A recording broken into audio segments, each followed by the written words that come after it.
Okay, we might as well go ahead. We are calling to order the 63rd public meeting of the Gaming Commission, Mass Gaming Commission. Interestingly, it was 366 days ago, April 10th of last year, when we had our first public meeting. So thank you all for sticking with us for a year. It's been interesting, and we look forward to many more. First item on the agenda, as always, is approval of minutes. Commissioner McHugh. We have two sets of minutes today, Mr. Chairman, on March 21 and March 25. The minutes, they've been circulated as part of the meeting packet. They're in the meeting packets of the people in attendance. I take them seriatim, so first I'll ask if there are any comments about the March 21 meeting minutes. No? No? And I move that the minutes of March 21, 2013 be approved as submitted. Second? All in favor? Aye. Okay. The second set of minutes is the March 25, 2013 minutes. I'd ask if there are any comments with respect to those. Nope.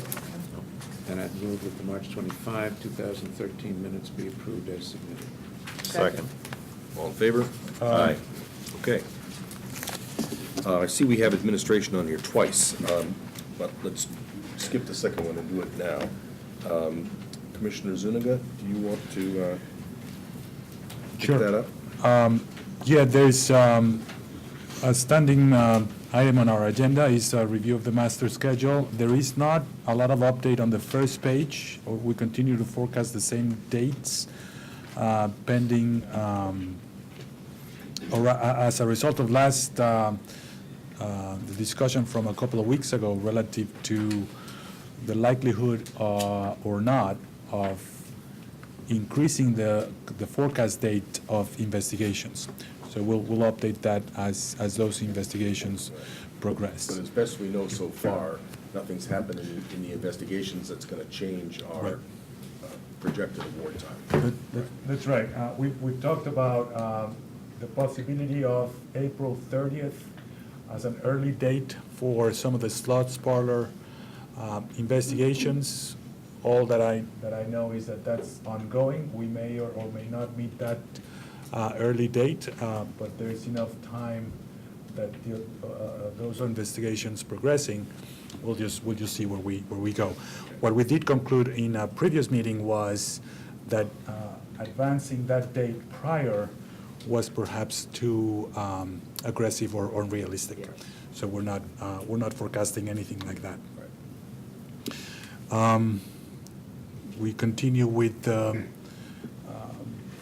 tracking on the paths for regulations. We've met some of those, some of these dates, and we're in the process now of receipt of comments. And we'll be having our major public hearing on May 3rd on those. That's correct. That's our current Yeah. public hearing date. We will start to have to start thinking about the RFPs for our advisors, but I know that process is ongoing, and we have a little bit of time before we have to dive into that. I'll spend a few minutes only on some of the specifics of the master schedule. We're now reflecting the live racing for both Plainridge and Suffolk, really upcoming. There's the report to the legislature on the statutory review has been approved as presented, so that will be shortly submitted if it hasn't already. I think it has, yeah. Okay.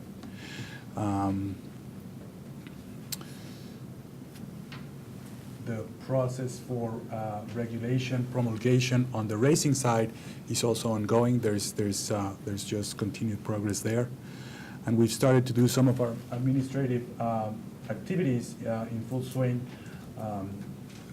Director Durenberg, my report on this date for the auditing software relative to racing, this date may be improved as it's currently forecasted, but the forecast continues there. There's been some progress relative to the electronic document management system. That activity continues. So that's projected for fully operational at the end of August. That's correct, yes.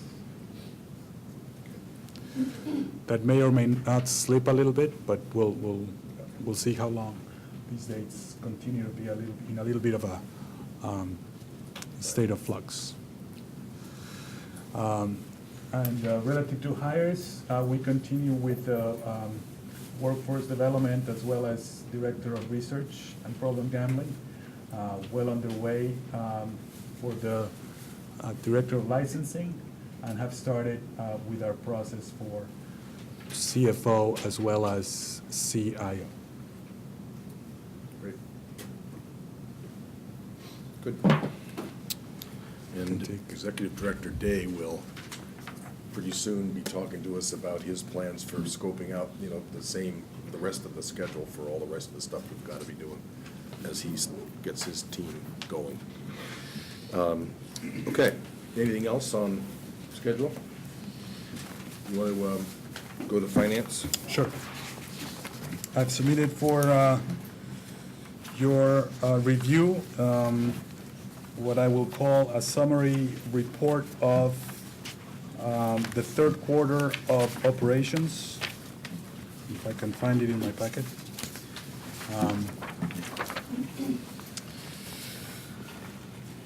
I can walk through a couple of highlights that I wanted to point out, and then take any questions if there are any.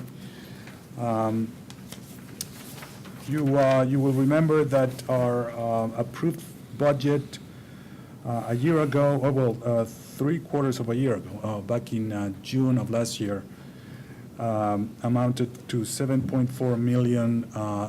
It's represented here.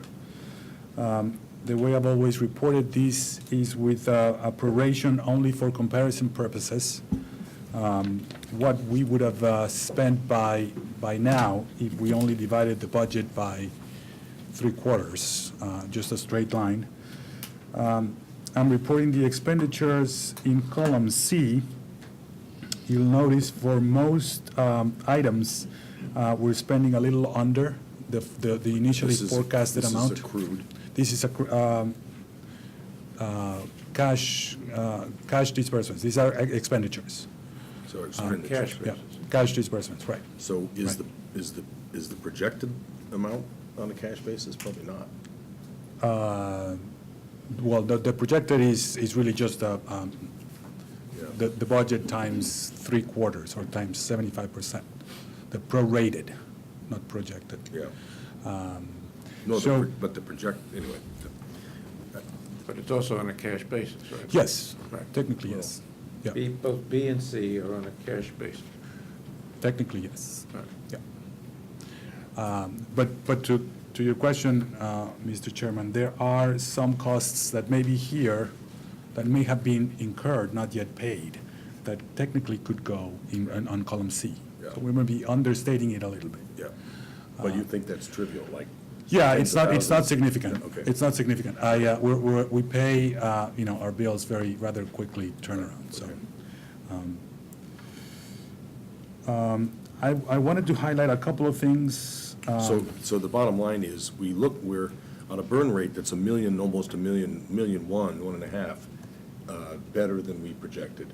And is your best guess that we'll hold that number, so we're gonna actually come in at 5, 6 rather than 6, 7?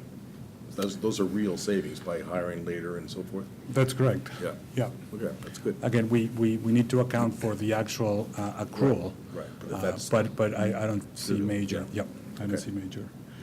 One thing And that. it doesn't count for, sorry, keep interrupting. Yeah, that's okay. The research numbers are That's not right. in here too, right? Yeah. Research agenda, IEB, as well as racing are not here, and I'll speak to that in a minute. Okay. We will start reporting on those in more detail Right. fairly soon. The question, you may remember, relative to the indirect allocation percentage, we've had a number of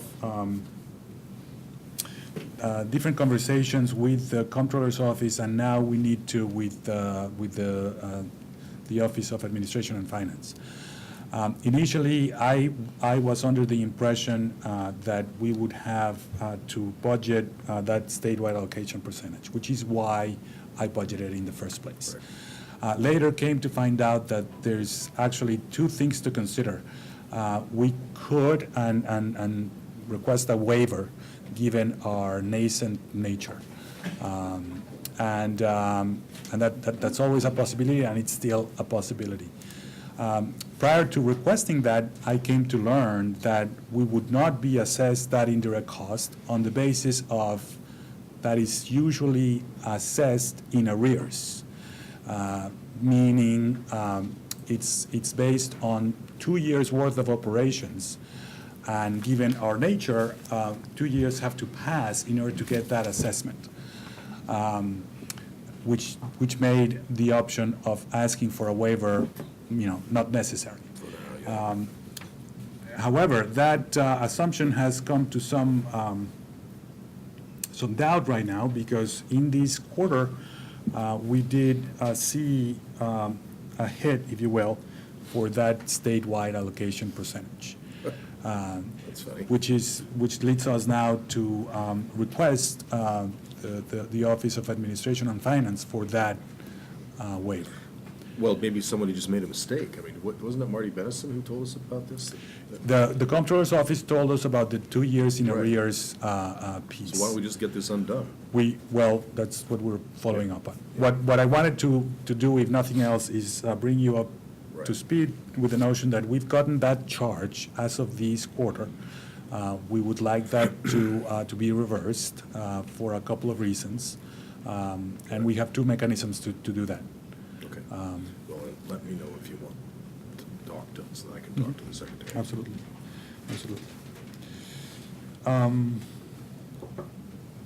There's a couple of other areas, that I will highlight relative to the under.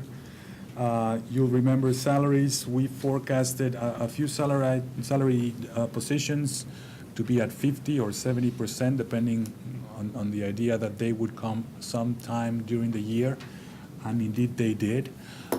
But if you simply do a prorated line proration, we're effectively catching up to those costs. So the difference in salary will likely turn out to be not as dramatic as it is showing right now, because now we have more people here. The second piece is some of the consulting advice that I budgeted initially. We did not incur and will likely not incur this fiscal year. You may remember we had a financial advisor budget number there. We have not hired one.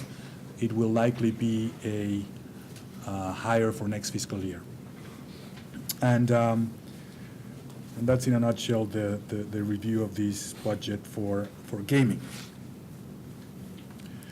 I also started to include here a little bit summary information relative to the investigations efforts. This is, in essence, I would characterize as a separate financial analysis, if you will.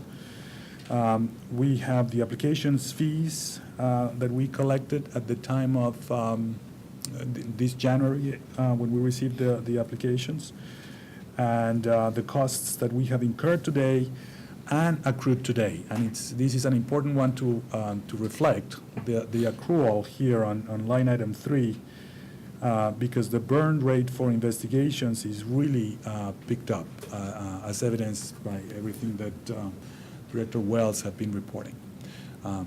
So it's all here. We still have... What is the subtotal? The subtotal takes the investigations, the application fees, and subtracts everything that's incurred or accrued. So we still have some cash balance. Okay.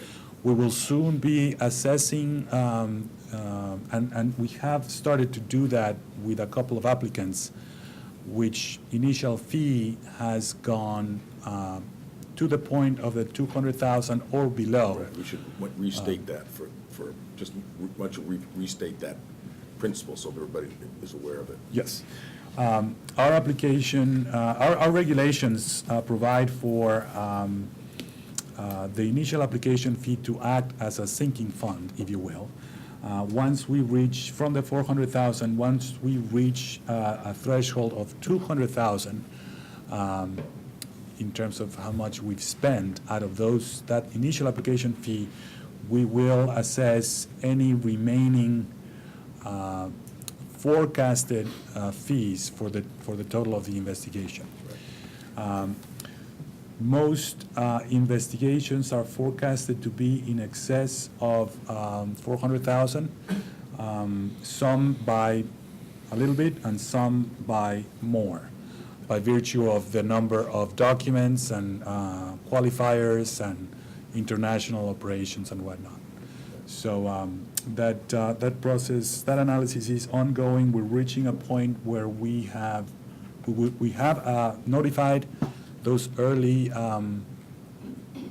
applicants relative to costs that they need to submit to us the balance of those forecasts. And if there's any remaining, if this is still a forecast, if there's any remaining monies, those monies will be returned to the applicant. Right. Is the 16% calculated in our operating statement? Yeah, well, that's an important point. It is, effectively, it is included in these, in the gaming operations, in the 4.1 million that I'm reporting as total costs to date. That will be, that will count out of that. We need to prorate those costs to investigations like we have done. So in other words, we're gonna pass, that number's gonna be lower because That's we're right. gonna, so it That's doesn't right. take into account the 16%. That's correct. Right. That's correct. So it has an offsetting effect to the cash, the accrual Yeah. of other costs. Right, yeah, good point. Okay, So, good. Any other questions? Yeah, thoughts? sticking with that section below, the 4.4 million of initial fees includes 550,000 that's reserved for cities and towns, right? that's correct. So the costs, well, the monies received for cities and towns is accounted for here, but the costs, the disbursements to cities and towns are not. Is that right? Technically, they are within the 1.5 million remaining. So I could, as you But I mean, as you suggest. have we made any disbursements to cities and towns? We have made one or two, Ombudsman Siemba will Okay. remind me. Okay. And those have been in the nature of additional requests above the 50,000 that are provided here. So have parts of the 50,000 been, or is the 50,000 from each contributor, each applicant that's designated for cities and towns still in our? The latter. We still are holding to the 50,000 for each of the applicants, But in each other of the words- cities in and other way of towns. saying it is that our available cash is really only about $1 million. That's right. Because 550 is reserved, so your point is right. All right. That's correct. Then with respect to footnote 3 in the top, 3B, the incremental costs for investigations are offset by income, right? That's correct. Okay, so they don't belong up there. And racing operations is essentially the same, right? Is that why racing isn't included?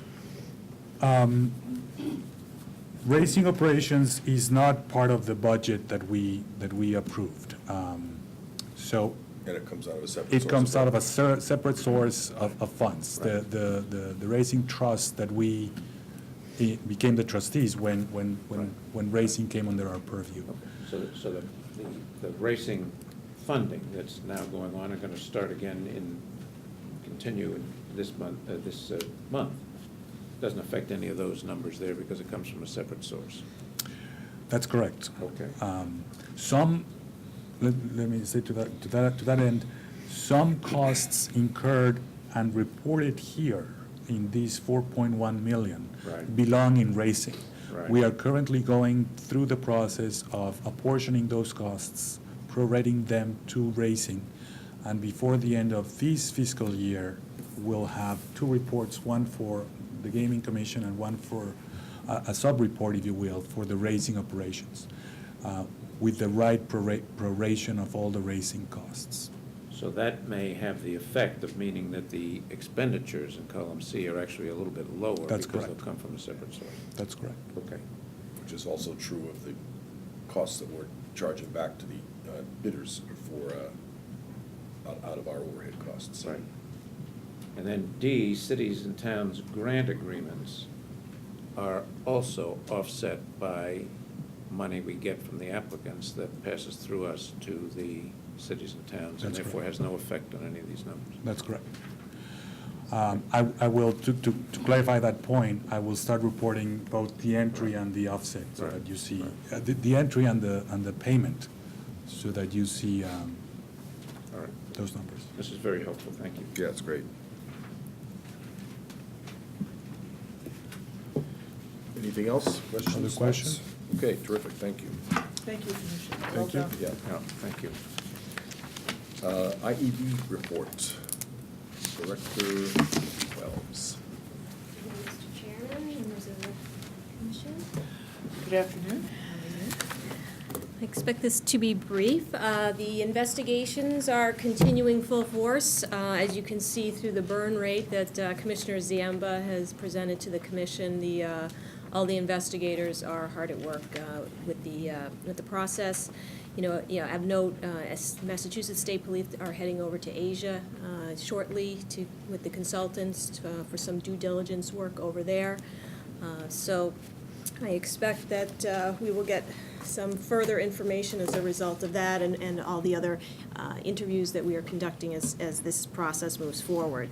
Did have a call yesterday with one consultant group and have a call tomorrow with the second consultant group to get very, very specific updates on where the investigations are and timetables. I expect that we're still on target with the time frame that I delivered last week at the commission, the suitability determinations for the slots applicants being expedited, end of April for most. There's one I expect to get a report mid-May. That's the last report I got from that consultant firm, and based on my conversation with them, I think that is pretty accurate.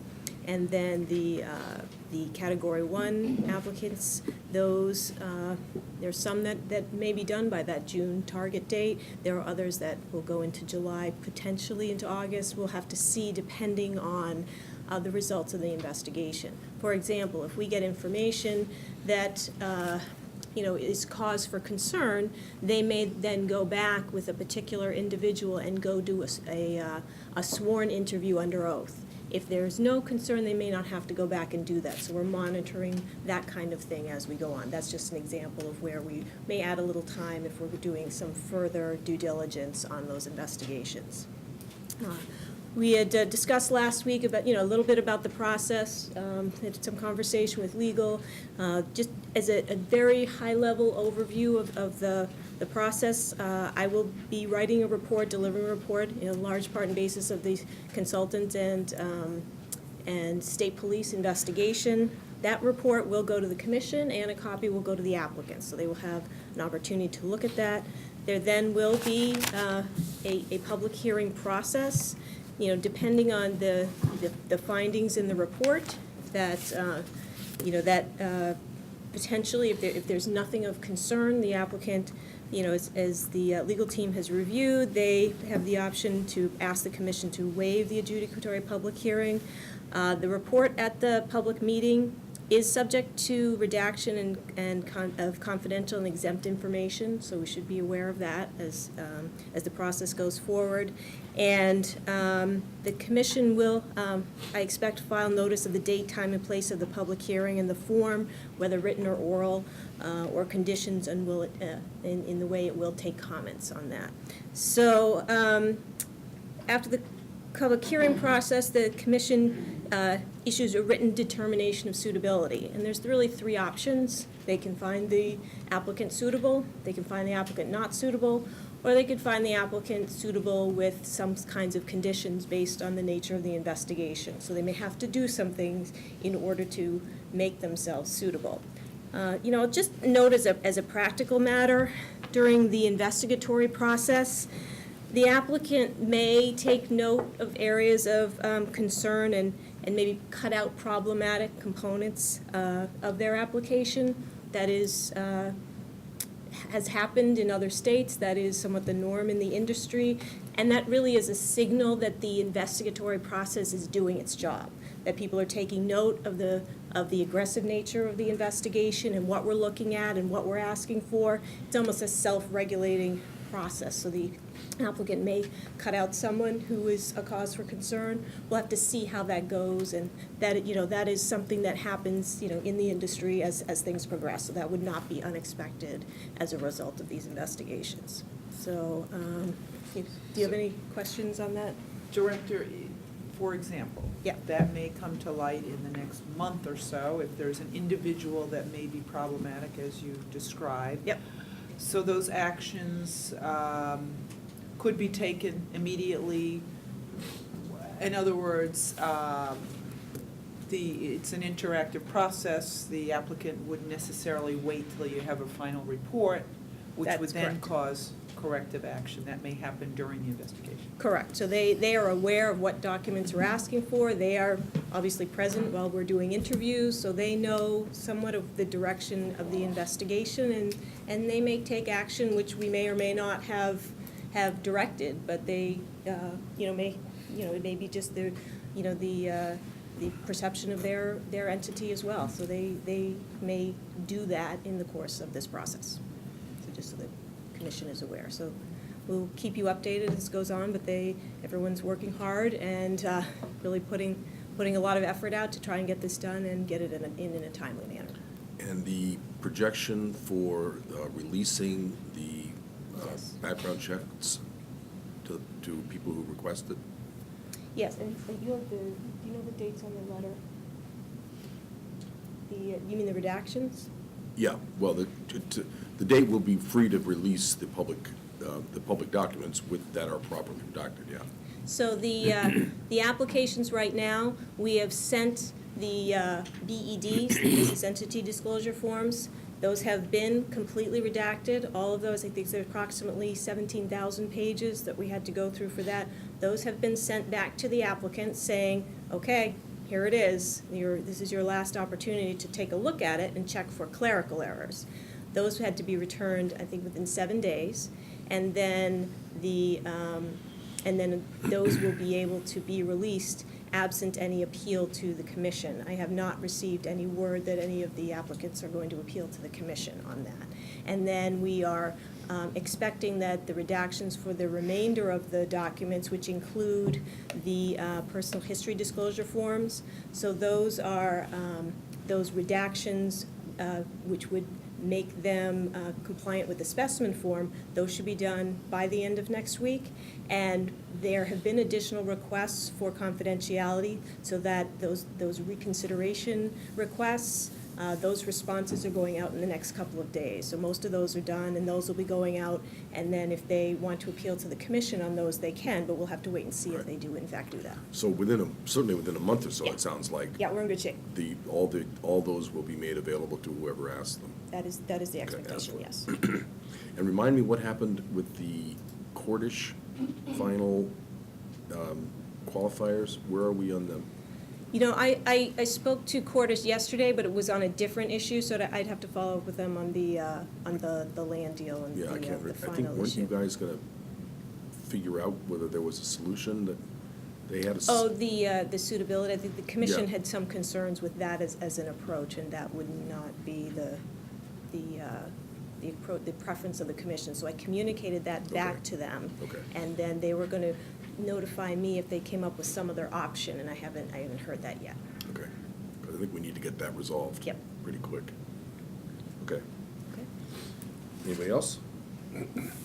Sounds you, good. Great. Thank you very much. Thank you.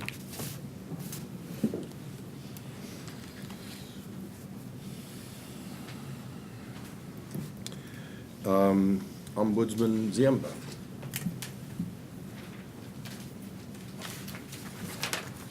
Thank you, Mr. Chairman. The focus of my presentations today will be based on the importance of time. We've had numerous conversations with numerous entities where time and time deadlines are central to everything that everybody is talking about.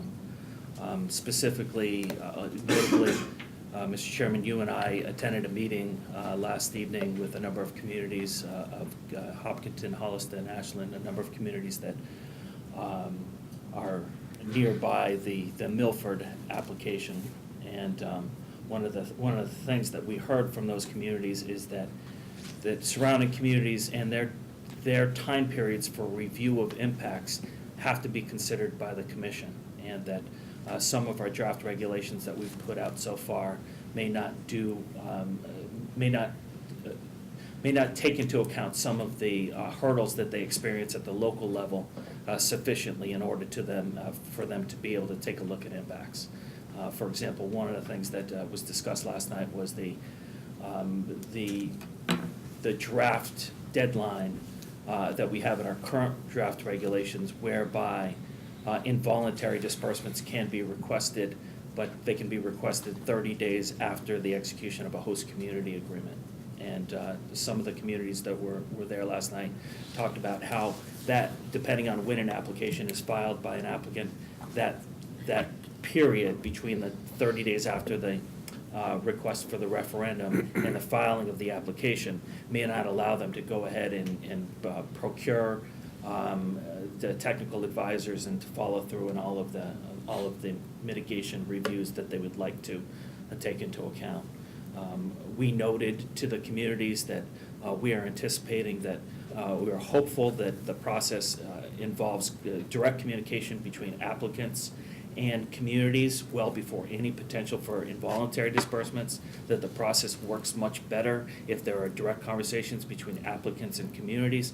However, there are concerns because of there are concerns about how different applicants may proceed if they are not ready at a certain time period. The longer the clock goes, the less surrounding communities believe that they have the opportunity to review impacts.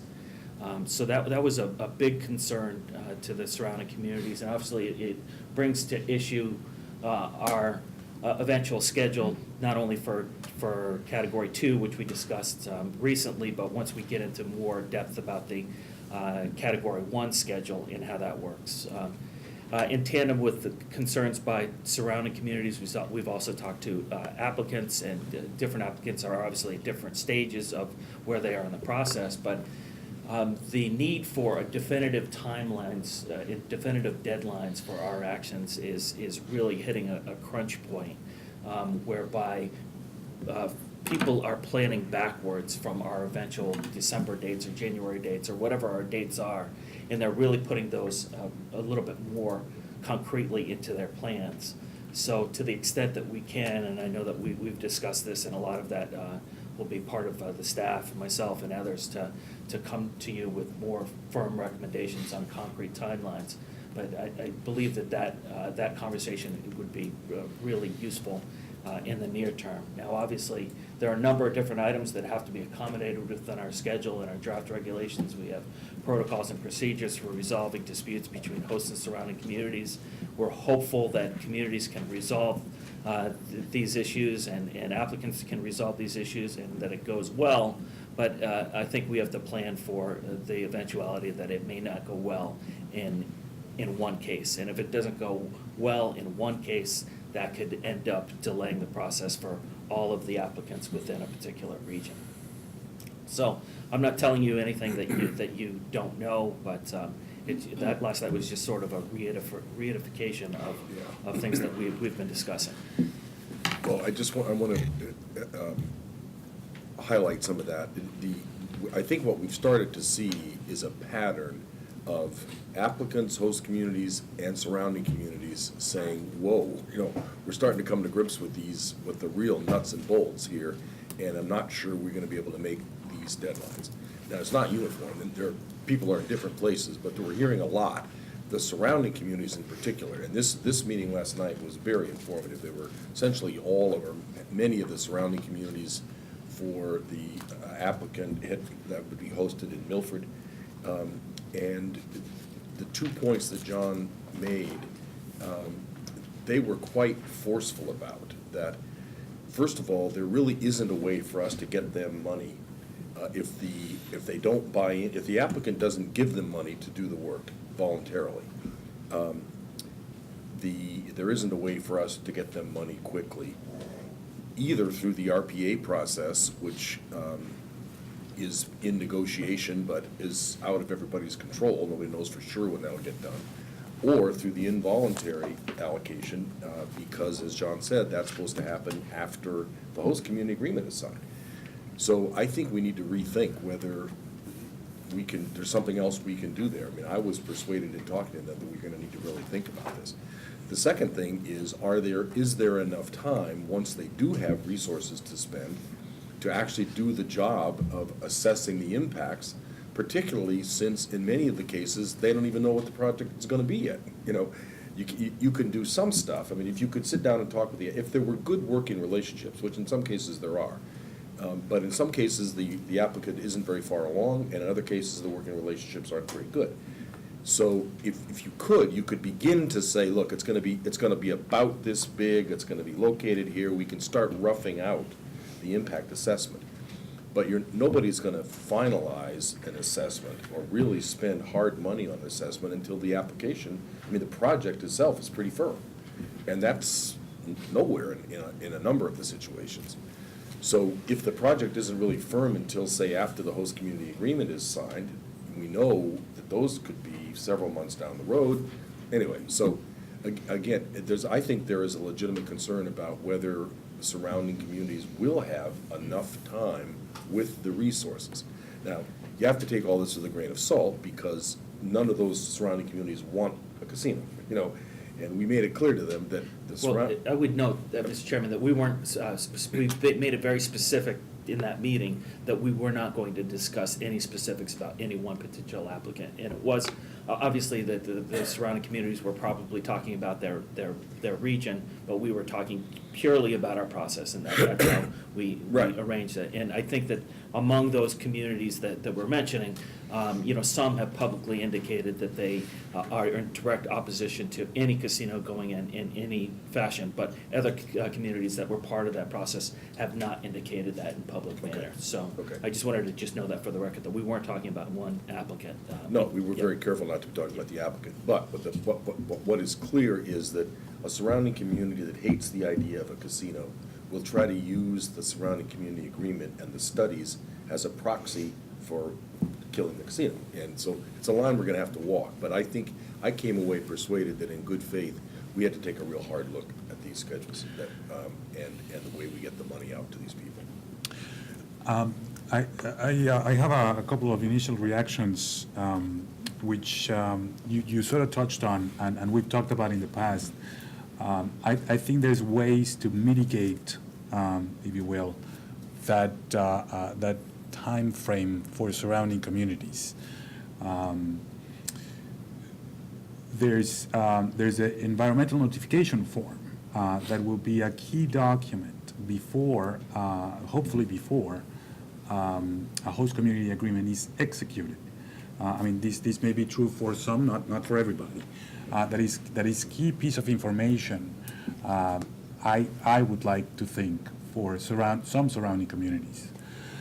There is also the process that you've worked on relative to the RPAs that benefits all surrounding communities because they take whoever they are, whether they're affected or not, and that's a mechanism that we've talked about would be really efficient for every applicant because they're dealing with one process. Everybody's invited, and there's different levels, if you will, of their services.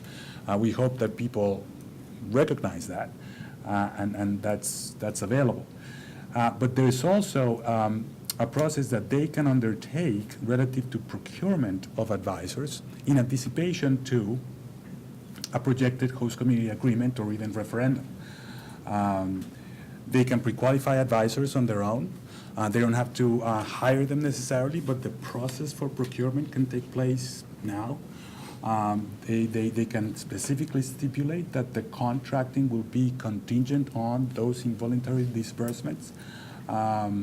So I think there's steps that communities could take proactively to try to mitigate that. Now, under the discussion of, they want to oppose everything, they might not be incentivized to take those steps.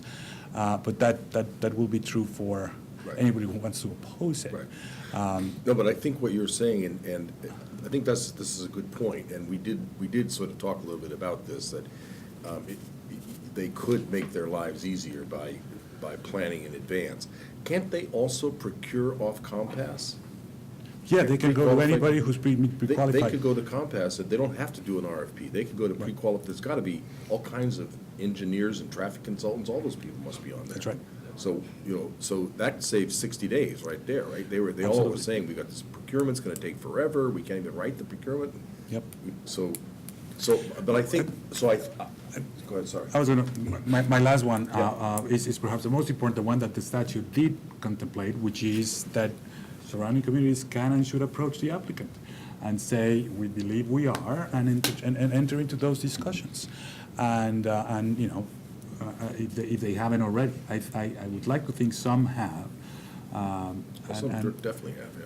And that's fundamentally the most important process that I think everybody should be reminded I of. think one of the key points that was made on the other side, and again, these are things that we should consider, and I think the procurement issue, perhaps we should pay a little more attention to what the range of options there are for communities and get that information available. I know a lot of communities are very, they have a high degree of sophistication on what procurement options they have.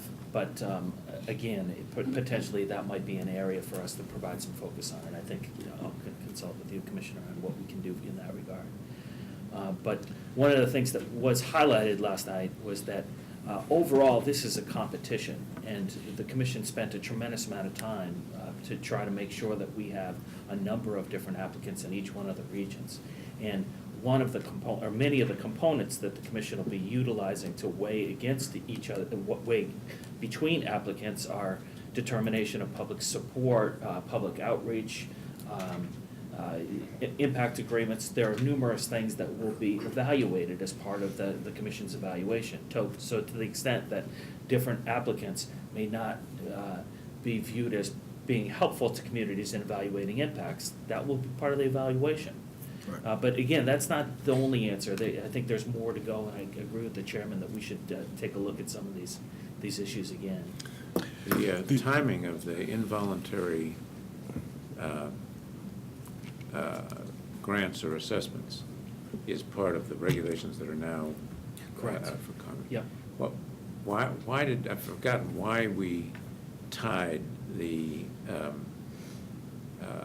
trigger for an involuntary assessment to the signing of the host community agreement. I mean, that's something that is still in draft. We could Exactly. change that. And we noted that And this we is told them in that. draft, but I think Okay, part I'm of just the. raising it here. Yeah, no, good. Part of the, it was like sort of a forward-looking and a backward-looking thing. Part of it was that we want to encourage applicants and communities to negotiate with each other rather than having a disputed process before the commission, and enabling them some time, and Right. maybe not the time period that we identified in the draft, some time to make sure that conversation occurs is probably a good idea. But especially if you're taking a look at someone completing their host community agreement now or in the very near future, and with a December submittal of an application, there might be definitely some time for that conversation to occur after the host community agreement is inked. But if the later the host community agreement occurs, closer to the application deadline, the less chance there is for that No, conversation. I understand that.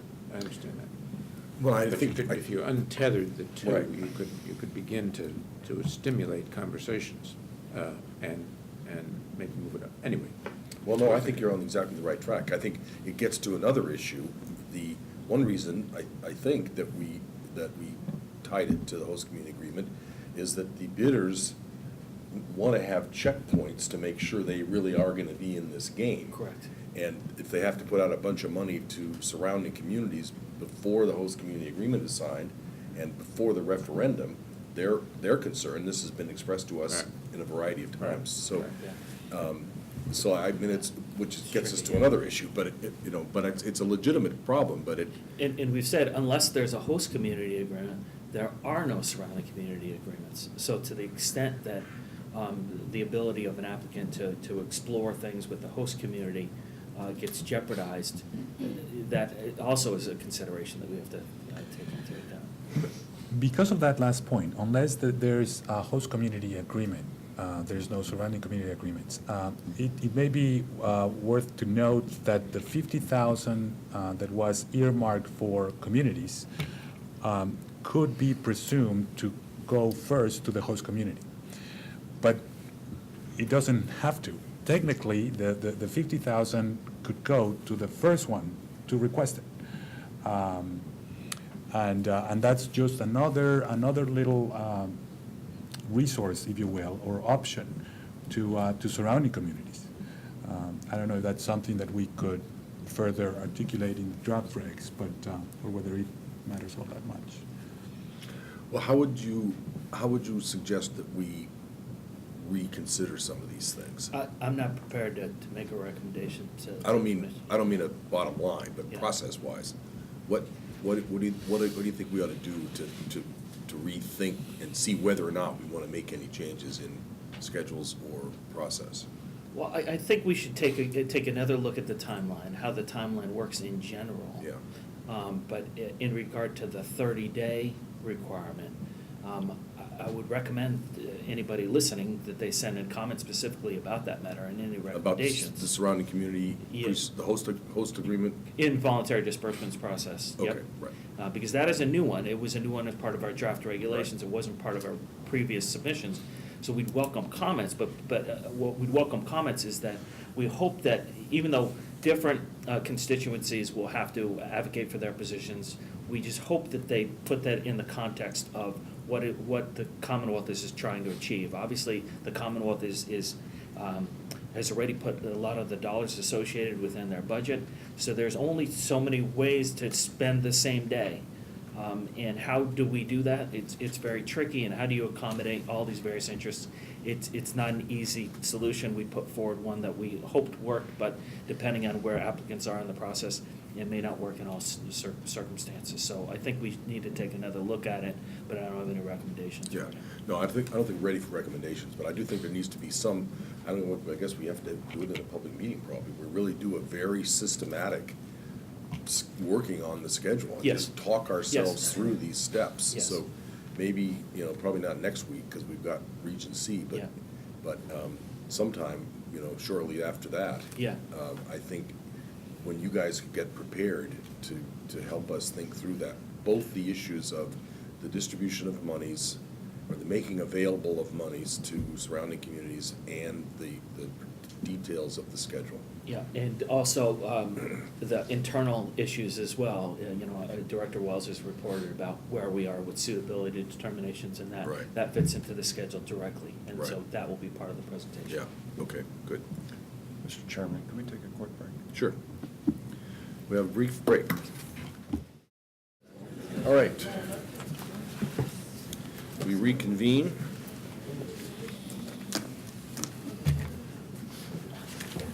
Thank you, Mr. Chairman.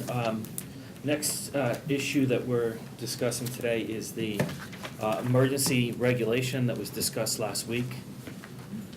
Last week, the commission directed staff to draft the regulation relative to the issue of the referendum, and whether or not that could occur before or after the suitability determination. In that time, the commission said that they would allow comment from communities. If anybody had any brilliant ideas, they should come forward with those ideas. We're here today to discuss that draft regulation. There's a regulation in your, draft regulation in your packet that incorporates options that could be considered by the commission. But to take a step back, last week, The commission discussed the longstanding policy that a referendum should not be held until after the determination of suitability. But part of that conversation was relative to the Senate special election date, and I provided some background of where different communities were in the process relative to that Senate special election date. You also asked me if there were any public policy considerations that the commission should weigh against the commission's longstanding policy. The commission discussed a few of those, notably that applicants had indicated that they would be more likely to move forward on permitting obstacles and enhanced permitting prior to our RFA2 application earlier in the process if there was more certainty earlier in the process. However, there were some issues that were not really fully discussed, or I guess rediscussed, since this is an issue that the commission has discussed many, many times. But given that we have an emergency regulation, bears repeating some of these conversations and some of these discussions. So specifically, I mentioned that a lot of the conversation was relative to the June 25th date, but perhaps I was a little constrained in my presentation last week that obviously it is not only for the June 25th date. Director Wells discussed some timetables last week whereby suitability determinations may not occur until the months of July or maybe even August. So with that scenario, it's not only elections that would occur in June, but there are also questions regarding whether or not there would be certainty regarding fall elections, September elections. Because of the 90-day requirement, obviously, communities will have to set their election date at least 2 months earlier. So if they wanted to have elections in September, they would have to set those elections in July. And by July, I don't know if we will be in a place where we can give communities certainty that we will be able to get a suitability determination by that election date. So if you take our schedule, and our schedule, if we get suitability determinations done in July or August from the IEB, there still is the issue that the director just talked about, whereby any one of the applicants could request an appeal of any determination in that report. And they have the right under our regulations. It's a 30-day right to exercise that right for an appeal, and it could be a public hearing, it could be an adjudicatory proceeding. So in any regard with those rights, the timetable for decisions on suitability in any one situation could well exceed July or August and could, potentially go even into September. Now, I don't believe it's the expectation that will occur, as the director just discussed. Normal operations are that, a qualifier may leave voluntarily before those determinations, and applicants may not proceed before the commission of, some things of sensitive nature, and they might be more prone to accepting whatever determinations of the IEB. But still, at the time that communities are going to start setting their referendum dates, the commission will not be in a position to give them the degree of certainty that we would have hoped.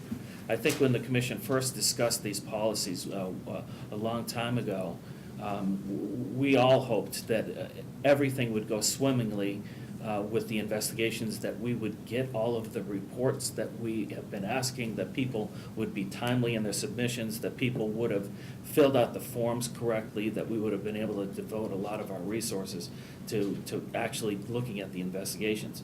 However, that has not occurred. So at times, the commission has discussed that it would be wise for communities to not schedule their referendums before we have the suitability determinations.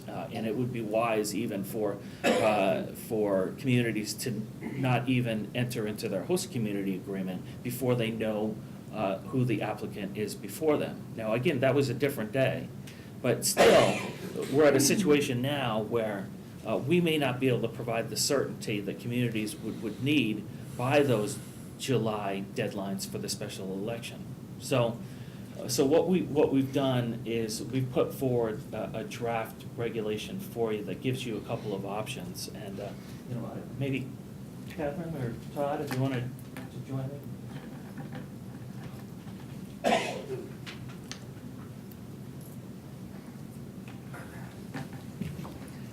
Now, one thing I'll know. Just, excuse me, just a Yeah. sec. What was, didn't you were talking about the issue of whether we could actually even cancel the election? What would happen? Are you going to talk about that? I will. Okay. Yeah. And so if you take a look at if you go back to the Gaming Act in trying to resolve this issue, I think there are a couple of things that are instructive. Notably, the commission decided itself to have a bifurcated process whereby we do the suitability determinations first, and then at a later date, we do the RFA2 based on the scope. And obviously, we did that for very important reasons. It helps expedite the process, it provides more certainty into the process, it allows tremendous efficiencies, et cetera. But I don't know if that was actually anticipated in the act itself, so potentially. Clearly was not, right? It was not, because it was assumed that you would have host community agreement, referendum, and then the application is submitted, and the application included the background checks. Right. So it was- Well, the application then went to the IEB, we would stop. It would go to the IEB for the determination of Right. suitability, and then come But the back. point is, it's after the host Right. community Yes. agreement and the referendum. So it was never anticipated by the legislature that the suitability would precede the referendum. So the legislature may have believed that this process, you have your local process and then you have your state process, and obviously the legislature gave the job to do suitability determinations to the commission. And obviously, we have the expertise to do it, we have the resources to do it. That type of a job just cannot be done at the local level. So perhaps the legislature also knew that when voters voted at the ballot box, that they would not necessarily be making a decision based on whether or not they thought the commission was deemed an applicant suitable, because they could not, because it would have preceded our process. But we decided, for good reason, to have this bifurcated process. So now, there may be more of a question in the population of what this means. What does the election mean? Does it mean suitability? Does it not mean suitability? We've talked across the state of that it's a two-stage licensing process, and that we're doing this, and then in the second phase is relative to site. So I think there's at least some degree of uncertainty in the population of what this all means. I don't know about the sophistication level of every voter, but still, it's probably a concern. So what we've done is we have given that context, what we've done is we've given a couple options in this regulation that could be considered by the commission. Now the one regulation that's before you, even though it's just one regulation, it really encompasses the two different options, and there are more that I'll discuss in a second, the two main options of a regulation.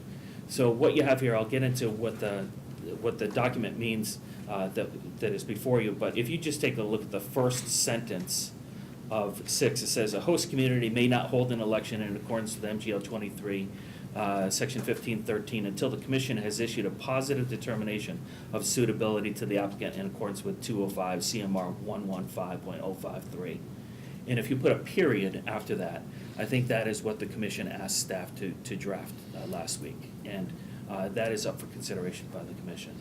But what we have done here is we have given another option to the commission for it to consider that is meant to address some of the issues that we just discussed of the uncertainty in the population, but also address some of the uncertainties that we have with the process. And what the option before you does is that it says that the current policy, which is to not allow a referendum until after the suitability determination stands, but with one notable exception.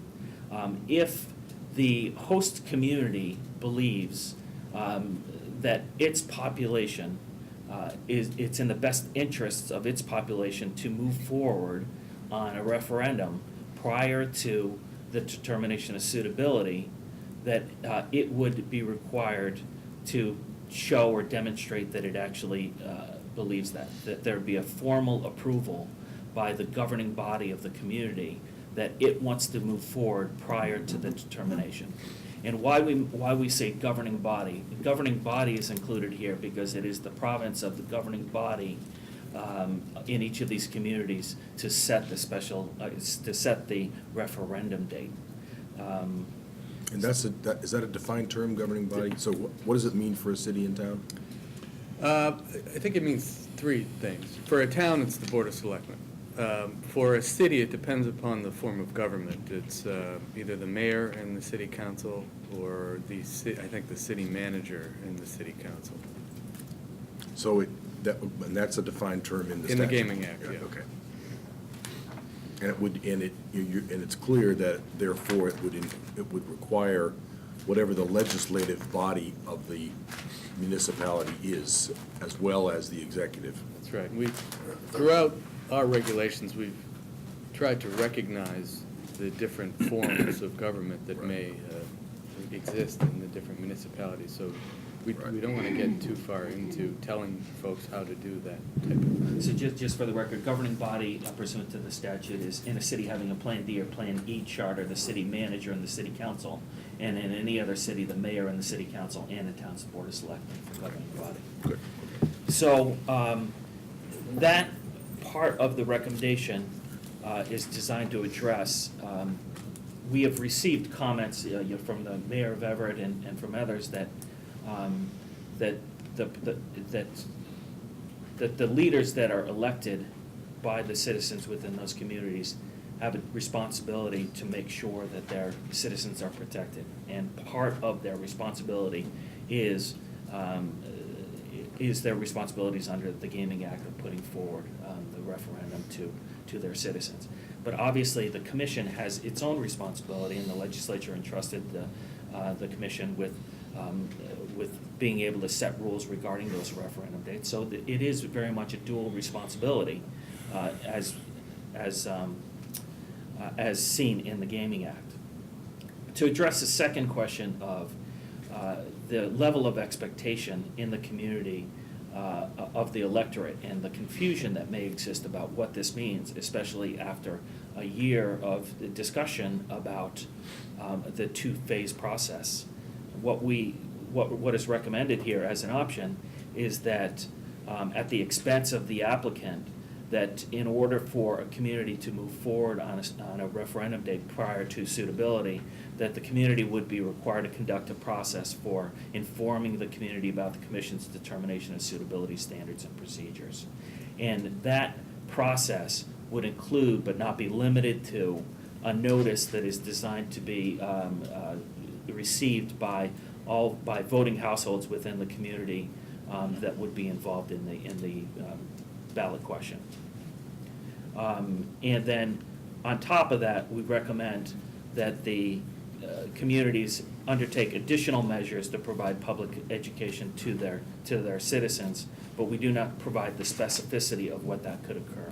But what it could occur, it could be a mayor or other elected leaders in their speeches before citizens of explaining what the process is, or it could be additional mailers or additional news articles, or it could be a number of different things that the community would do. So the description of what our procedures are and what suitability determinations are, that the mailer, the notification that is sent to the voters, would need to be sent to the commission for our approval. And what we've specified the minimum content, but communities may want to specify other content to put it in context. Because if a citizen just gets a letter that says, hey, your applicant needs to be deemed suitable before they will go forward, it might need to be put in a greater context of what this all means to them and their vote. And we would leave it to the communities to come up with that language, but in order to make sure that the message is sent forth, we would have to review that language. And then the communities would need to just submit or notify us what those other procedures that they would utilize for the public education campaign. They would tell us about those, but they wouldn't be subject to our prior approval. So the way that we see it is there are a number of different options that the commission could take. The commission could stay with its longstanding policy of related to the ballot in order to protect communities and for all the excellent reasons that were articulated last week. The commission could drop the policy, the longstanding policy, and allow communities to move forward on their own in recognition that they have a duty to protect their citizens. Or this alternative, which is sort of a middle ground where communities could move forward, but after certain protections are taken into account. I guess there's also a fourth option, which is that there could also be no requirement related to the referendum, but we could just independently issue a regulation stating that all communities shall inform their citizens about what our process means. Are you making a recommendation? This proposal that I've come up with is my recommendation based on what the commission has had as longstanding concerns, taking that into account, taking into account what communities have expressed, taking into account constraints on staff. You know, one of the other issues that I didn't mention is that deadlines that are set regarding referendums put constraints on staff as well, such as if Community staff? no, Or our staff? Commission staff. Oh, okay. So to the degree that one knows that there is an outside deadline for a referendum taking place in a matter of weeks, and that the investigation has to be concluded by then, Oh, I see. that puts an artificial constraint on our ability to conclude investigations in the manner that you would otherwise see fit.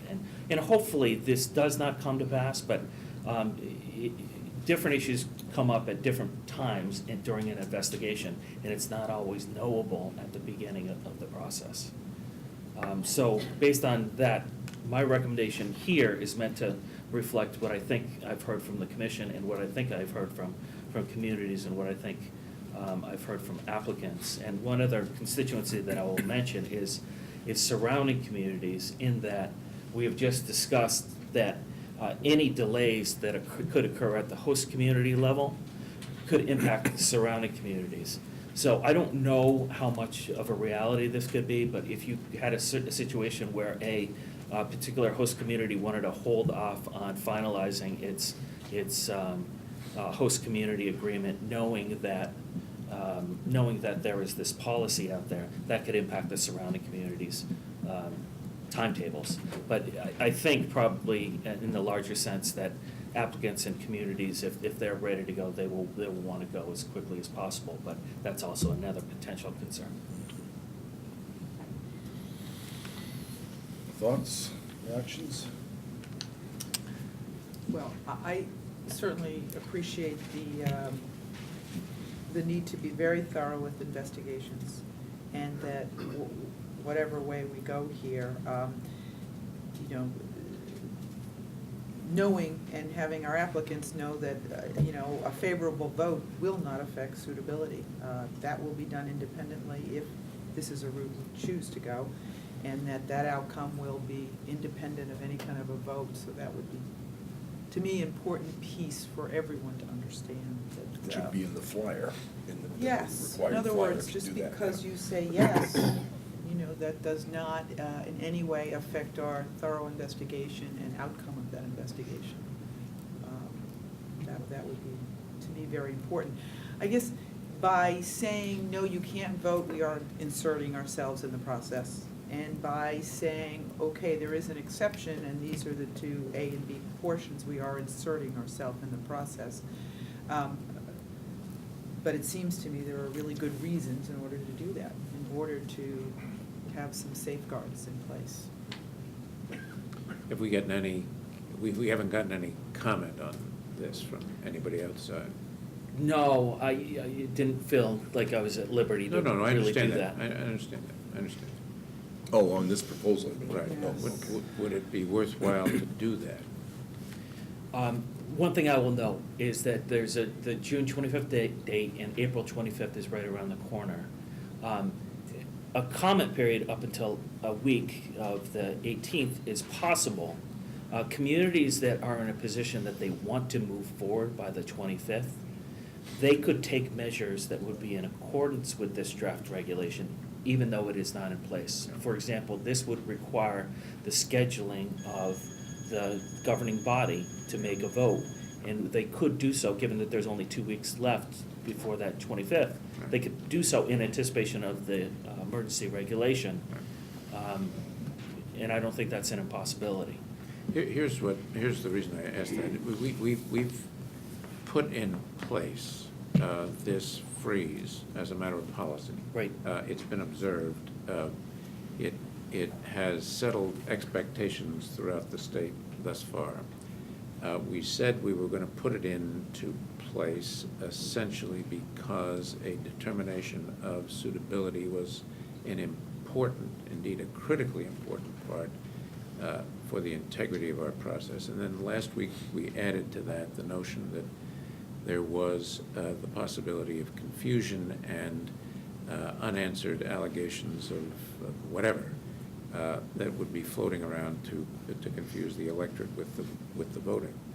What we didn't, at least I, as one person, didn't think about, either when we initially set the policy or last week, was the impact on surrounding communities being tied to the applicant's certainty that it had community support for its project. And its willingness, if it had the community support for its project, to engage in a more positive and perhaps more open pocketbook fashion with potential surrounding communities than it would be willing to do if it didn't know it had that support. Nor did I consider fully the desire of the applicants to wait for a positive vote of the community before pushing forward with the approval process that ultimately would be to the benefit of both the community and the applicant and the state to get things up and running fast. So it's a balancing of the need for the integrity of the process against the desire to move forward that this regulation represents. And I think it's a good balance. And it's caused me, those considerations have caused me to re-examine where we started out in the policy that we've had. At the same time, it seems to me that some comments might yield yet other things that we haven't thought about. And I'd hate to do this and have somebody, as soon as we do it, say, yeah, but you forgot, you didn't take this into account. Right. And then have to come back and say, that's right, we changed this again. Right. So that's a windy way of saying, I think that if it's consistent with still trying to meet the folks that want to do it on June 25th, if we could get a week's worth of comment, that would be helpful. But I'm inclined to take this as an acceptable substitute for where we were before, because I think it safeguards the primary interests that we thought about when we crafted this policy. And I'm hopeful that they could take these votes in the next week, even without a regulation. I don't know of the schedules or anything that happens with any of these governing bodies and their willingness, et cetera, but I think we can only do what we can do within the context of what we have. And I do agree that there certainly could be a lot of things that are not considered. We do everything after consideration of some comments, and I'm not certain that this takes into account everything. It occurs to me that some of the comments that we have received in the past from surrounding communities relative to surrounding community determination may fall under, may be somewhat addressed under these, or alleviated perhaps under these. You'll recall that at least a couple of comments received where to the effect of the commission should draw a circumference or a radius around a proposed gaming establishment, 20 miles or butters or things like that, in order to say that, to make a determination of surrounding communities. We've rejected that for practical reasons, because the impacts could differ. There's varying degrees of impacts, and it has to be significant. But I wonder if those comments, again, would not be alleviated by the ability of somebody, a surrounding community, to know earlier than later just what that agreement may be, which is your the very early point that you made. If they have to wait until a host community agreement, until a referendum is scheduled, which is also contingent on our determination of suitability, that may leave very little time, or that may crunch the time for surrounding communities. And, Mr. Chairman, you mentioned that you wanted a quick conversation regarding some of the legal intricacies of the vote. If we stuck with our original idea, which was you could schedule it, but if you didn't get suitability, you'd have to cancel it. That was what you were talking about. That's where we stand today. Right, well, I think there are certainly some areas there where the statute could run up against the regulation that are just something to consider, where the statute says that the election shall be held within 60 to 90 days of the call for the election, and the regulation says you can't have an election. Right. And what would happen in that situation? That's a scenario that is reasonably foreseeable, I suppose, where someone would have to decide Yeah. which one they We've would been go on. foreseeing that all along as an option. I mean, we think we certainly have the authority, and there's plenary authority in the act, but it's not without question. But then again, most everything we do is probably not without question. Right. That's becoming clearer and clearer. Yeah, right. If we were to take comment for a week, and then we, after reviewing comment, we felt prepared to make a determination next week, Yeah. that would give applicants enough time to, Well, I think host communities would probably, I mean, if they think that they can get the vote scheduled after the 18th, before the 25th, that would give them enough time. If they don't think that they can get it scheduled between the 18th and the 25th, perhaps they could do that between today and the 18th, just in anticipation of a regulation that we may promulgate. Again, that's iffy. I don't know if a community would want to do that, but again, we're trying to be as flexible as we can. Well, we know the identity of the vast majority of potential host communities, so we could ensure that they know of its existence through Yeah. emailing them. I think Yeah. they're listening very watching. closely right now. Right. But, yeah, they may have Right. stepped out popcorn or something. Right. Get another beer. Right. Commissioner McHugh said everything that I would say. I had exact same sense of where we started and why it was important and why I think I would be inclined to modify it at this point.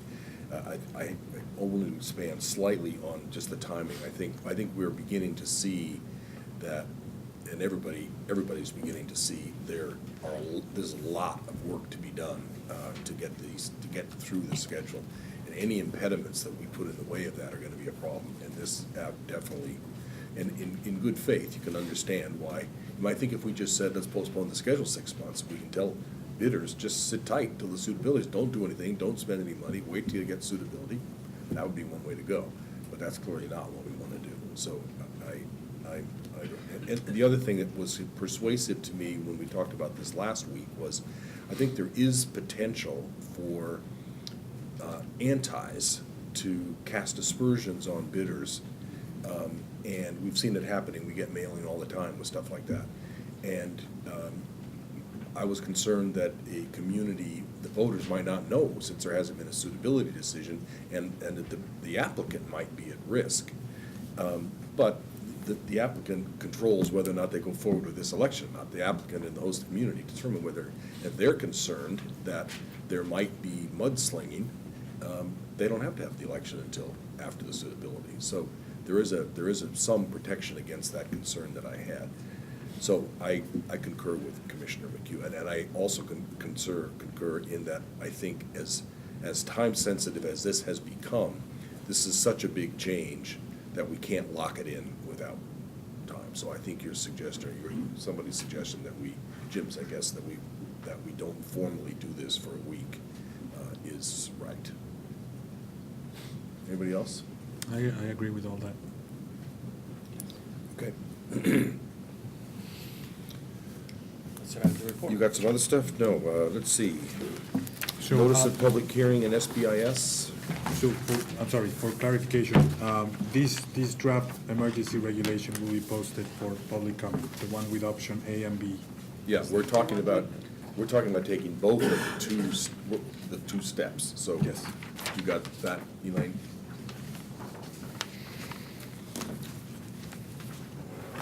Go ahead, you're still on, right? I can take that next one, actually, Mr. Chairman. All right, wait just 1 second,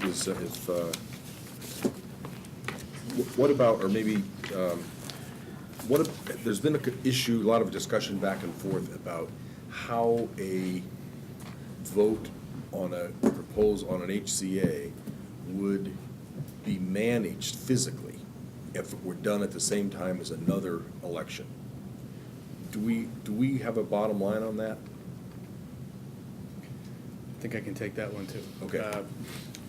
We have reached out for some advice as to what the law is in that regard, and I don't have a definitive answer yet, but it has been suggested, and I think there's some merit to the suggestion, that there would at least have to be separate ballots in the event that this election were to take place at the same time as a state, as a state election.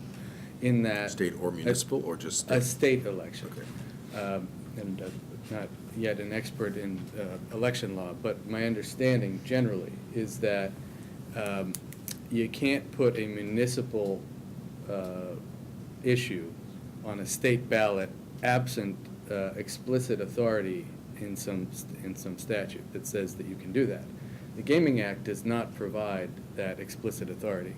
So I don't yet have, as I said, a definitive answer as to how that would go about or what involvement we would even want to have in that regard. But it is certainly an issue out there for the municipal folks to be aware of in the event that they want to hold this election simultaneously with the state election. So if it were simultaneous with a municipal election, this would apply? I don't think it's an issue if that's the case. I think it's just if it's a state election. Okay.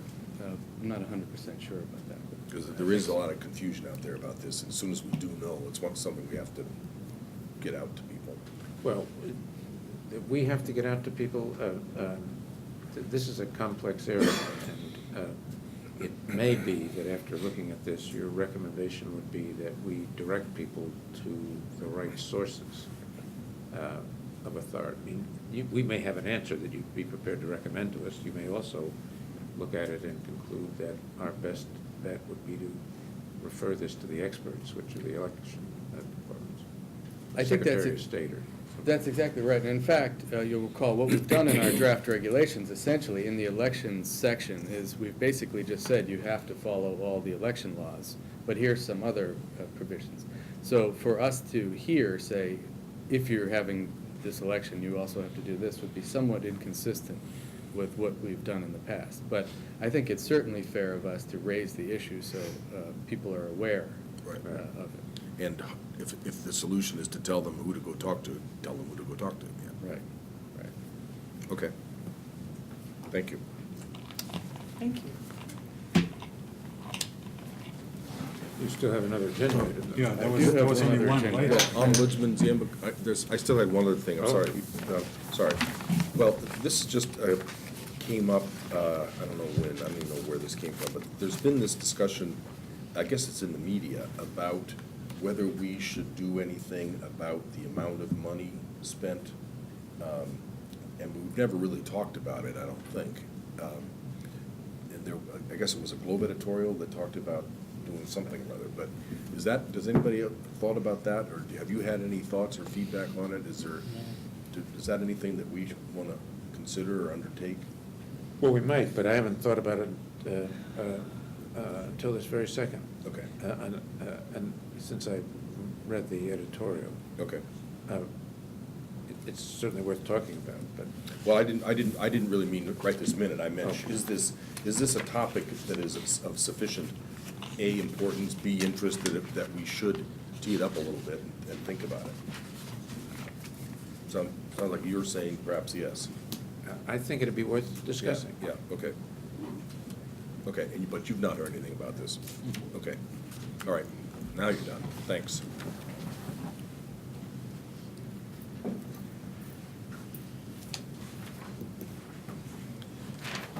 Yes, sir. We have the notice of the public hearing issue is next on the agenda. When last we left off with the regulatory process, we had notified the local government advisory council of our regulations. Those 2 weeks are coming to an end tomorrow, and we are set to file our draft regulations with the Secretary of State's office. The law says that in addition to the notice of the public hearing, which we've scheduled for May 3rd, you have to file a small business impact statement. And I provided for you a small business impact statement that we would be required to file along with the notice. I have a draft of the notice, if you'd like to see that as well. That's nothing too interesting in there. It just basically lists all the regulations and the contents. The notice itself, I'll just note, is scheduled to appear in the legal notices section of a number of newspapers tomorrow, which will be 21 days in advance of the public hearing. 6 different newspapers across the state in the affected regions. So we are set in that regard. We will file this notice with a small business impact statement then tomorrow with the Secretary. But I thought it important for you to certainly to have a look at the small business impact statement and offer any comment, and just make sure that you agree with the philosophy in the statement, which is essentially that these regulations do not themselves impact small business. Any impact on small businesses essentially was created by the Gaming Act, and these regulations essentially just put or a mechanism used to get the statute into place, with the limited exception of live entertainment venues. So that's the general position that's encapsulated in this statement. So certainly, if there's disagreement with that position, we should adjust this statement.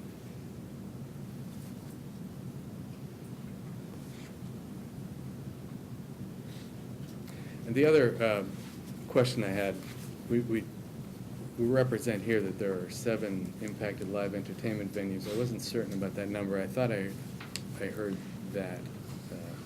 I don't know I where. think there were 10. Is it 10? Yeah. Do we need to- We have a meeting at which we got a list, when the live, the municipal and charitable theater group came in, they gave us a list of all, and I think there were 10 on it. I've forgotten which meeting that was, but it was back in November, December. Do you remember And who- that's part was of the that? meeting Somebody- packet, I think. Who It's a spoke? coalition, yeah, it's That coalition? Yeah. Somebody from Springfield, from somebody the from Hanover North Shore. Theater. Yeah, the Hanover Theater is the leader of that coalition. Yeah, and they would Troy know Siebels. too. Oh, good, yeah. Okay, we could, when we get back to the office, we could Google, we could search our emails and find the name of somebody who could check that number. Okay. If you have to put a number in We there. you do have to attempt to identify the Right. number of small businesses that will be impacted, and if you are to agree that those are the only small businesses that are directly impacted by the regulations, as opposed to the Gaming Act itself, then that number becomes important. A sort of a-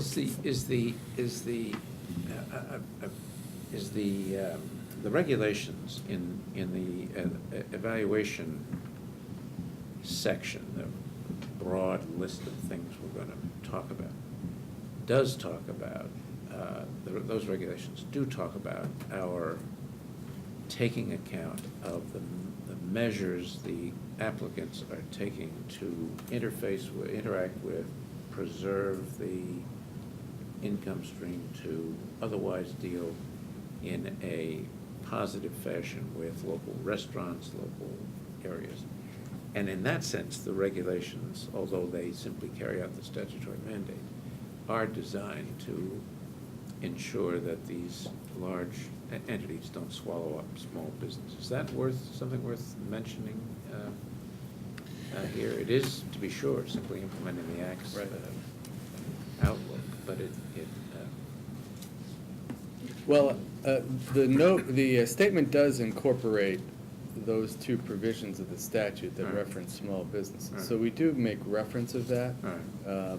You are speaking of the evaluation section specifically. Yeah. I would argue, Right. if we had to, Right. that all we have done is again, put a mechanism in place by which we're implementing the statute. And I don't think we created, or the commission created, that element independently to be evaluated. It was really attempting to address an issue that the statute says we have to address. Right. So. Does it, the fact that we are establishing an office in our operation, the part of whose job will be to work with local businesses and prepare them to do business with casinos, that's a positive impact. It's not in the legislation, but it's a proactive step that, I guess it's not, maybe it's not in our regs though, I Yeah, guess. Yeah, no, that's It's not not, in the that's regs, not yes. addressed in Yeah, the sorry, regulation. okay. I think, Right. by the way, in our next phase of regulations, where we talk about Right. regulating vendors and Yeah. Right. employees, Right. then there will be a different Yeah, statement okay. wholly. Right. But for the present set of regulations, Right. where we're talking mostly about surrounding communities and the applicants and the host communities, they're largely not directly discussing small businesses or Yeah, anything. that no, would I affect- take that back, yeah. I think that's right. So on the train of thought that if we had just a view about the regulations and how they impact or not small business, is it fair to say that we could take the position that we did not have to have an impact statement because that impact is in the statute, not in the regulations? Those impacts? Well, you do have to file a statement, and Okay. there are actually 5 elements that have to be included in your statement, and they are all contained in Okay. here. I didn't number them, I just discussed them independently. So you do have to have a statement, even if you say there's no impact, which is essentially what we're saying. Okay. Caused by the regulations again, not by the Not by Gaming the Act. Gaming Act. Clearly, there is impact that will come Yeah. upon small businesses when casinos and a slot parlor are built. No question about it. Okay. I mean, I think the whole intent of the statute is to allow, or to make address those the impacts. commission think about what impact you're having on small businesses. Commissioner Stebbins? I look at the first sentence in that second paragraph, it directs the commission to consider a number of mitigation-related factors. I'm wondering if there's a way to expand upon that language, because you would read that and think all of the impacts are potentially going to be negative that we're going to evaluate.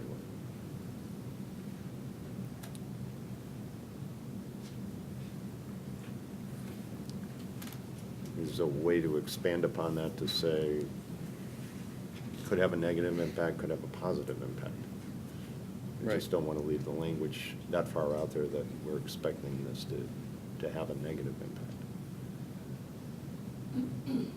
Mitigation. Well, that is what the statute says, though.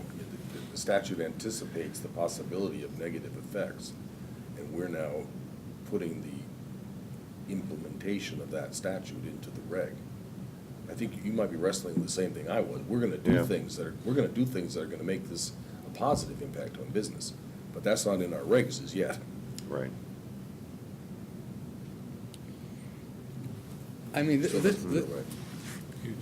No, go ahead, if it still doesn't feel No, right. I'm struggling with it. Yeah. it's a tricky issue. I think, when I set out to kind of put this together, my thought was that the legislature, when it came up with the Gaming Act, has contemplated what effect these establishments will have on small business.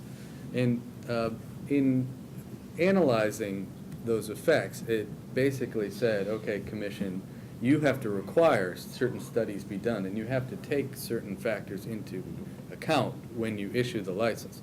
So that's already been done.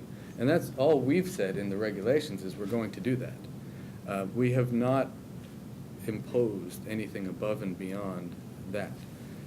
So this second paragraph here really, in some respects, is just a restatement of what the Gaming Act says, Right. just to kind of give background.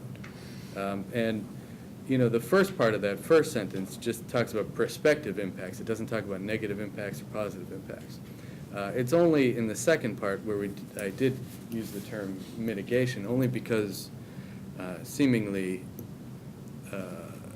those are the types of issues that will come to the fore. Certainly, there will be positive impacts, and those will be considered as well. But your point is certainly well taken, and we can replace the word mitigation with just impact-related factors.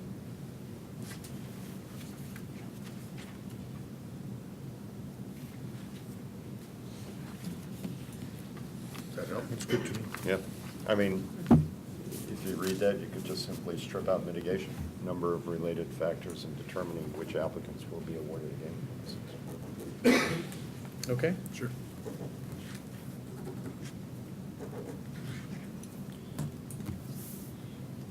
Anything else? Great. You got another one? That's all I have. So these will be filed tomorrow. We're setting up the public hearing for May 3rd. It'll be, at least one location will be here. We just need to figure out where any other locations may be. Right. And that is all. Great, thank you. Thank you. Thank you. Director Durnberger.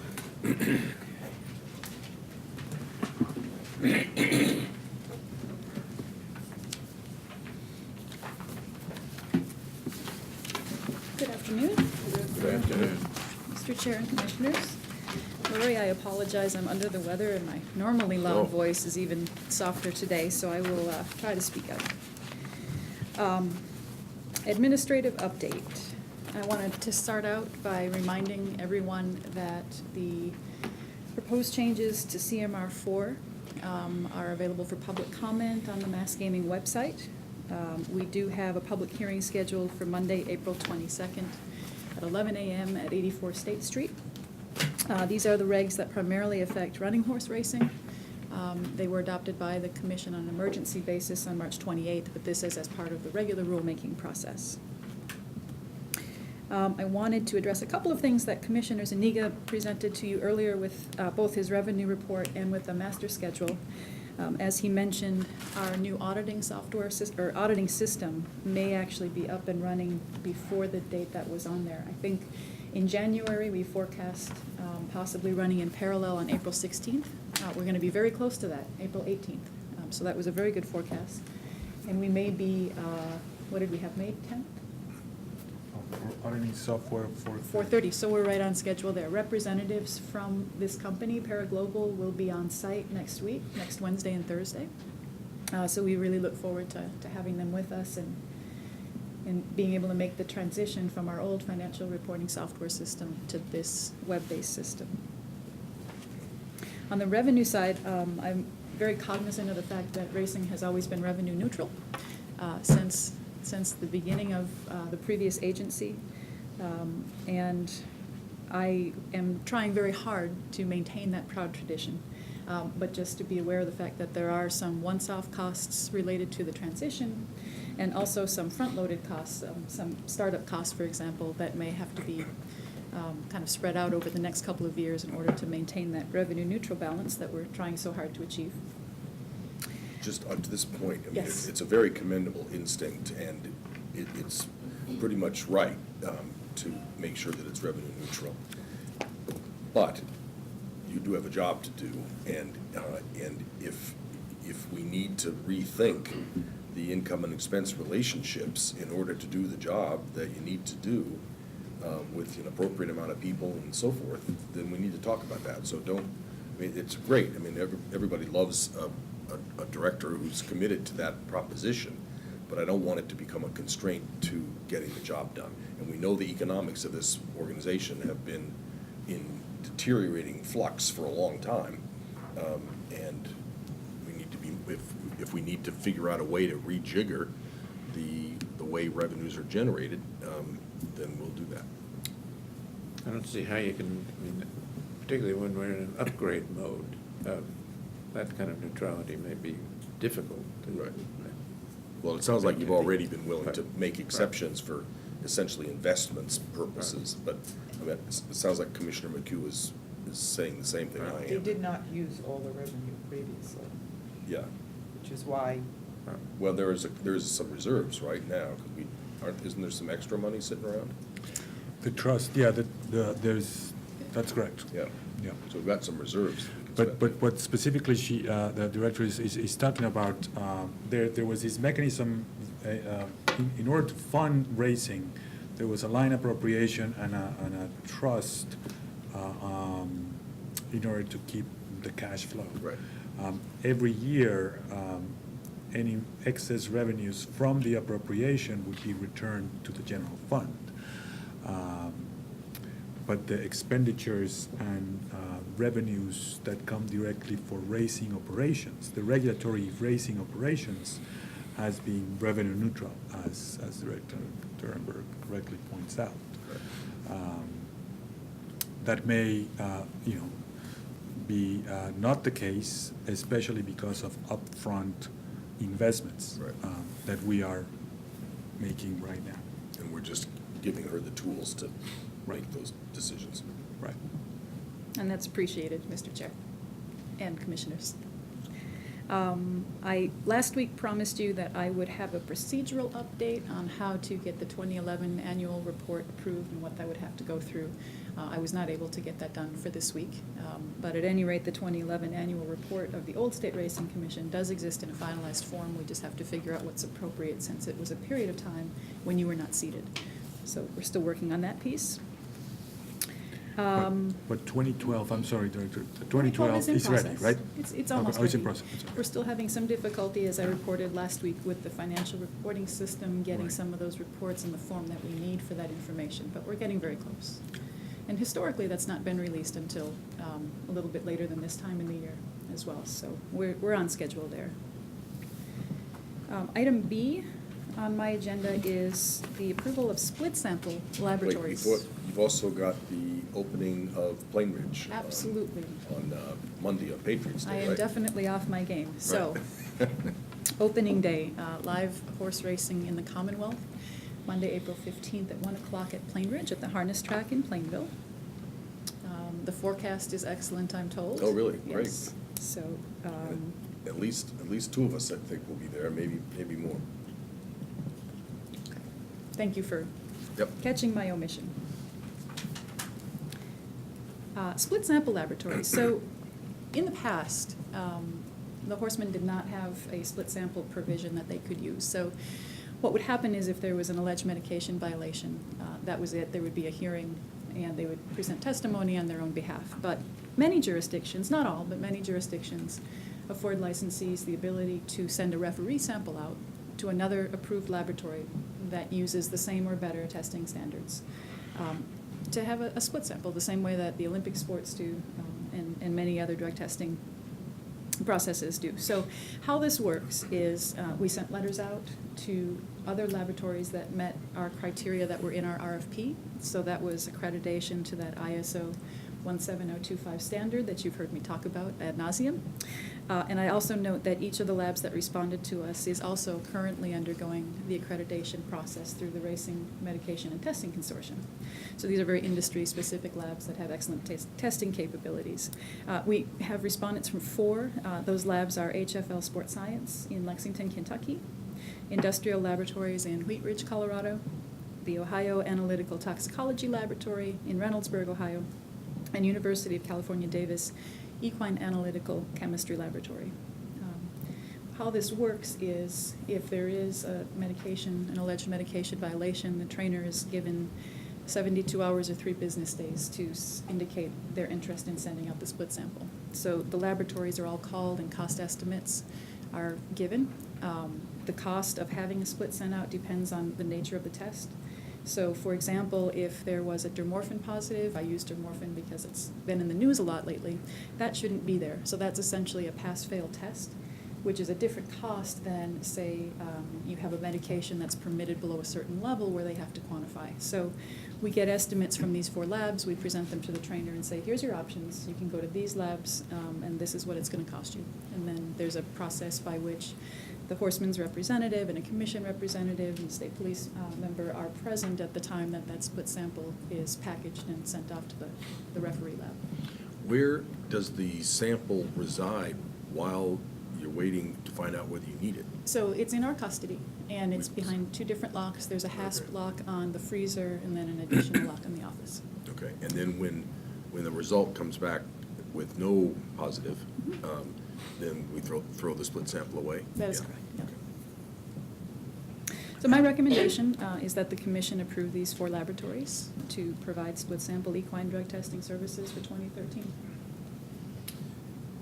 I would just say that this is a best practice in drug testing, and I certainly support this recommendation. Yeah, me too. Me too. And it's worth noting that some of these laboratories responded to our RFP, and they are also accredited under those accreditations that you mentioned. Yes. Great. We don't need a vote, right? No, approval is, Yeah. approval is approval. Yep. Item C on my agenda, I apologize for the colloquialism, the word outs there, approval of 2011 outs payments. Outs refer to unclaimed wagers.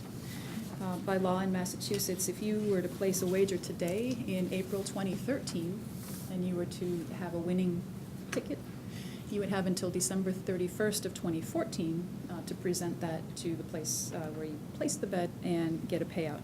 Then there's a 30-day period following that, so that would be January, February, March of 2015, by which our auditors look at the outs books at the racetracks. We certify to them the amount that's due, they pay it to us, and then we send it back to them, either to go into the purse accounts in the case of the horse racing tracks, or into the Racing Stabilization Fund in the case of the greyhound licensees. So, you've seen these numbers before. I would say back in early March, we sent these letters out to the track saying this was the amount that's certified and due to the Commonwealth. We have received all of these funds. Some were wired in, and so those are right in the account. Others came in by check. So we are still just waiting for a couple of the checks to show up in the MARS system. But upon your approval and upon confirmation, of course, that those submitted funds are in the MARS system, we will make payment to the licensees for their deposit. I had 3 sort of minor questions. You already answered one of them. The amounts have been verified. In fact, we gave them the numbers. Is that Correct, right? yeah. Okay. Why do we get the money and then give it back to them for them to put in the various funds? Why don't we just put it in those funds? It's a mechanistic question to which I don't have an answer, although I'm sure there is one. But that's the way it's always been done. Correct. That's probably the answer. Yeah. Okay. There may be more to it than that, but at any rate, that is Do what you it know, is. do you know what, some reason for that? I always thought it was that the commission didn't trust us. I was Why gonna are put we it giving in the other money terms. back then? Yeah. It goes Verify It the goes to the amounts. first account, it doesn't come to us. No, but the racing's, yeah, but it goes directly to the purse accounts or to the stabilization fund, not to you. Not Right, it's a back- separate comes interest-bearing back to the account. track to handle inside of the first accounts. I see, so you put it into an account when you send, you don't just send it back to him. We do, and then we trust that they put it in. We This trust is they put it in a O2. separate This- interest-bearing account. Nothing wrong with that, but. Okay, all right. And the final question was, is this in the long term, something that's just automatic, or will it, these kinds of things require commission approval, or is this just part of the way that the racing process would operate? So both, I think.